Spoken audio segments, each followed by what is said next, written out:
that whenever I am speaking in the presence of listening, which is there in the room right now, like we've worked on it since the beginning, and all of us giving our commitments, saying we'll be in the space of integrity, authenticity, responsibility, right? So each one of us, by giving that word to us and to the group, we have actually we have created a certain kind of authentic listening in this room. We have actually, what we have done is we have created a certain space for an authentic listening to happen. Little later in the program, when we come to that part, we'll come to communication, where we'll learn more deeper findings we'll have, revelations, discoveries about authentic listening. But for now, let's understand that the space in this room is different. It's not usually how it is outside. Usually outside, people have their own way of listening, isn't it? Yes or no? Usually outside, people are listening with what? As I was telling in the morning, from filters. From filters which are mostly given by patterns. And we don't even know we are run by our patterns. But here, what is happening inside the program, consciously, we are all saying, we'll be in integrity, we'll be in authenticity, we'll take responsibility for everyone, for me and others. So just inside of those simple commitments that we have made, the listening in this room has now shifted. Now you don't have an ordinary listening. You have a very profound, deep listening in the room. In this listening, when you declare something, when you share something, what will happen? What do you think will happen? It becomes the truth. Exactly. It becomes reality. So if you have to cause miracles out there in the world, if you want to do whatever you want in your life, if you want to make that as a reality, work for the listening to get created first. And with whatever work has happened in the program the past 5 days, the listening in this room has altered. For me, for you, for each one of us. So inside of this space of listening, when you declare now, means when you share something now, you will see that very declaration that you make becomes very powerful. It gains its own strength. It starts becoming reality. Are we getting this? Is everybody getting this? Because the listening is different in this room. That's why what you're going to declare is going to be powerful. For example, if you were in a court and the judge is saying something, there's a final verdict being given in some issue. And when the judge says, now I give you a life sentence. Now, isn't that a reality? Does anyone have a doubt about that? They can appeal against it. But does anybody have a question about that? It's not going to happen? It's happening the moment the judge pronounces, I give you life sentence. I give you this punishment. Why? Why is it powerful? On the road, if somebody tells me, hey, I'm giving you a life sentence, will you even bother about it? Then what is different in a courtroom? Exactly. Say it again. It is said with authority, but it's not even because it is said with authority. No. Yes, the listening is there for the authority. Is said in another way, there is a listening in a courtroom which is not there on the road. Yes or no? If in the house, wife or husband says, hey, I'm giving you a punishment, you'll say, get lost. Who are you to give me a punishment? I'll give you 10 punishments. Before they beat me, I'll beat them. You can't do that with the judge. What is different? The same you in the court will be different because your listening is different in a courtroom. Are you guys getting this? Why do people go to church? Why do we go to temple? Why not we stand in the anywhere randomly and do the same thing we do in a temple or a church? Because there is more listening for something called prayer or worship to happen in a place called temple. Do you understand? And that listening obviously translates into the energy that vibrates in that place. Of course, it's slightly different with places like temple and church because yes, it has a mystical aspect too. But if you take a day-to-day living example like the judge I said, or like the priest who pronounces the wedding, The priest, in most religions, there's a priest, right, who conducts the wedding. So if the priest or the father says, now I pronounce you man and wife, do you have any question about it? Do you behave differently after that? No. You actually behave from that moment as man and wife. Till then you may not be bound by that. Why? Because there is a listening for that person, for that priest, for that father. Inside of the listening, when he utters those words become a reality for life. Are we getting this? Do you understand this? So that's how powerful listening is. Now inside the space of listening in this room, when we declare something, knowing that there is a listening for this something to become a reality, you will just see simply it will start getting fulfilled in your life. Clear? Any questions on declaration? Any questions? So what is it that makes a declaration powerful? Exactly. Not the language, not the words that you're using, not your body language.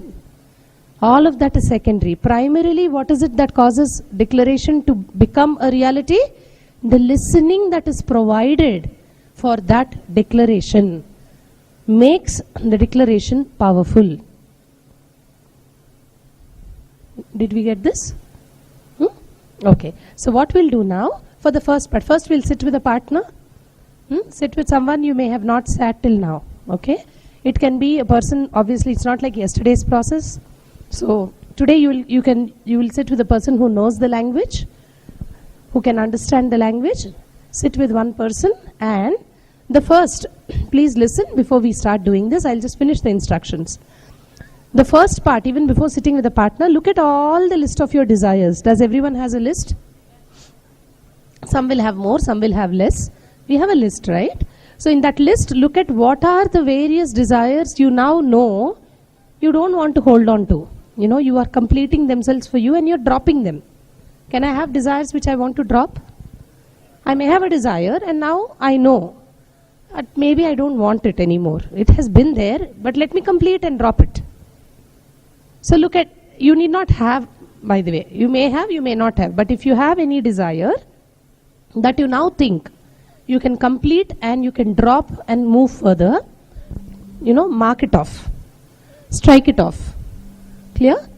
Strike it off. Strike off all the desires you think you don't want to pursue anymore in your life. At this point, you know, you feel you should drop it. Remove that. Then, look at the other desires. If you have any more desires left, then declare to your partner, when you sit with your partner, declare completion, fulfillment of those desires happening. So declare, for example, if you're saying, I am owning a big house.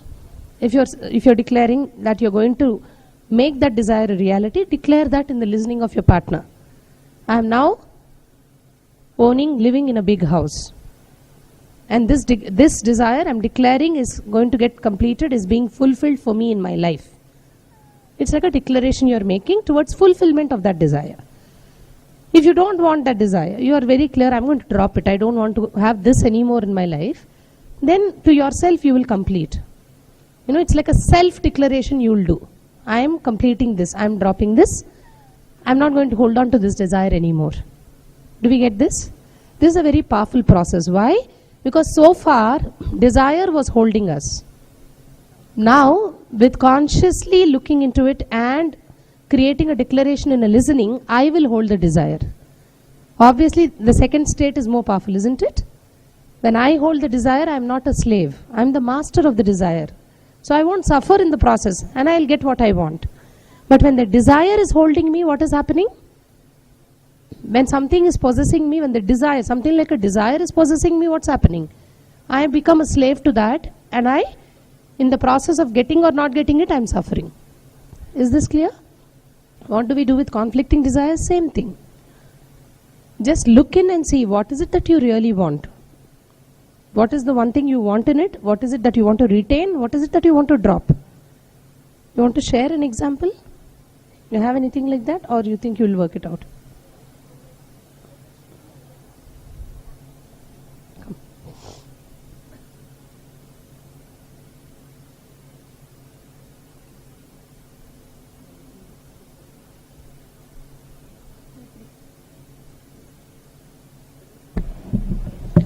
now I'm a student. I'm doing chartered accountancy. Closer into the mic. Yeah.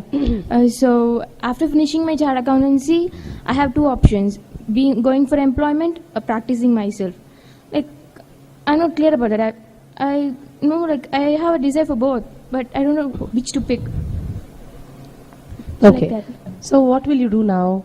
Consider this. See, one is whether you want to continue. You want to go for working. Am I right? One is you'll complete the studies, whatever is the course, and you now you're at a crossroads.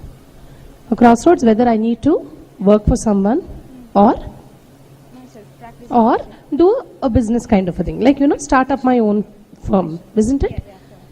So when you look at both the options, individually look at both of them. Don't connect both of them. Separate both of them as two different aspects. Look at them till the completion. Meaning, look at each of it knowing that it has already happened. Are you getting what I'm saying? Go get into that. This moment is about the future you're living into, right? Already now, go into the future and walk back to this moment. If you were working, for example, under someone, see what's happening to you now. Right now you're working under someone. Then what is that taking you to? What would be the experience you would be left with when you're working with someone? It could be, you'll be getting up and going by a certain time to a certain place, working with them, then getting appraisal, or then, moving with whatever is their expectation about what you're doing. Then maybe you'll have offs, weekend holidays, this and that, and compensations and incentives. So there's a whole world of reality out there connected to that desire. Am I right? Live that fully. Just know right now that's happening and just relive that whole situation. Just like how you relived the past, relive the future of this situation. And come back to the present and see, this is what I'll be left with. The next option is what? Suppose you're speaking about running your own business. Again, look into the whole future about that. Now, if I am running, then there's nobody even guiding me, nobody under whom I will be. There'll be people under me. And the consequences will be what? I may not probably end up getting an off. Isn't it? Because nobody will give me an off. I have to take off from the work myself. And probably there's no weekend concept completely which can be there if it's option one. However, this is what I'll be left with, more freedom or more money or more creativity. So whatever you think is there when you take this to when you take that, consequentially walk into the future as an as-lived experience, and you will just get the clarity when you bring that kind of minute awareness to both. Are you getting this? Oh, you are only the judge for what is it that you really want.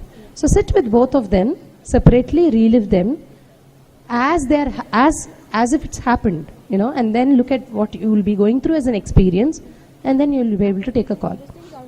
I want to declare. You can declare, yes. And even after you declare, if you still have a confusion, obviously you can ask Swamiji always in Energy Darshan. You can write both the options and tell Swamiji in the Darshan, he will tell you at the end, okay, do this or do that.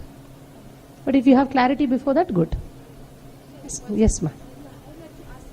Yes, if you have anything, I would ask you to keep it aside for now because we have an exclusive session on relationships. We have a very deep, really profound session on relationships. So we'll exclusively, specially work on it. There's a special dedicated program on relationships. So if it is something related to relationship, probably for now, leave it aside. Just because we are going to go back and work on it. Yeah. So concentrate maybe on all other desires. I know I didn't give you the answer, but I gave you the answer. No? So temporarily it's good. So let the desire be there, let the partner be there. Let them both live with each other for now. And then we'll go back and see what to do. Do you drop the desire? Do you drop the partner? Or do you drop the conflict? We'll see that when we get to relationships. But good question. Thank you.